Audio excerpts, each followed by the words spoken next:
opció alcançar ningú puesto dels que s'havien presentat en molta il·lusió.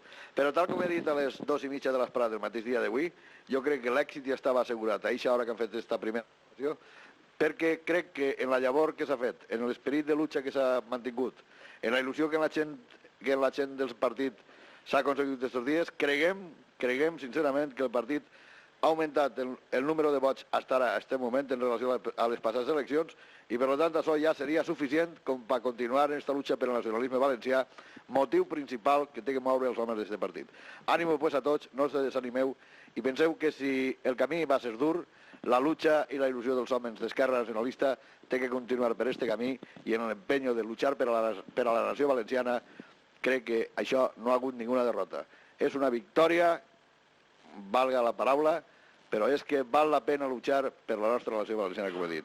Li cedisc el micròfono al secretari general.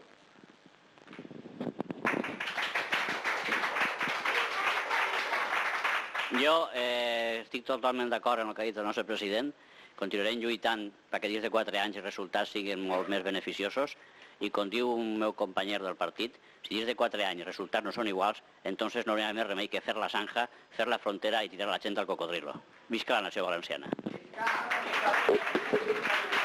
Després d'haver sentit els homes polítics del nostre partit, crec que és hora de ficar les coses pràctiques en marxa.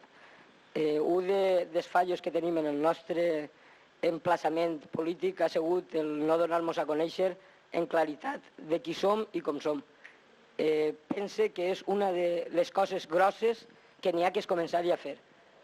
N'hi ha que plantejar-se que l'anagrama que hem encontrat, ENV-URB, té que figurar en la mentalitat i en el servei de tots els valencians, perquè en els 4 anys que ens queden siguin conscients totalment de que no n'hi ha altre partit que puga defendre a València si no és ENV-URB.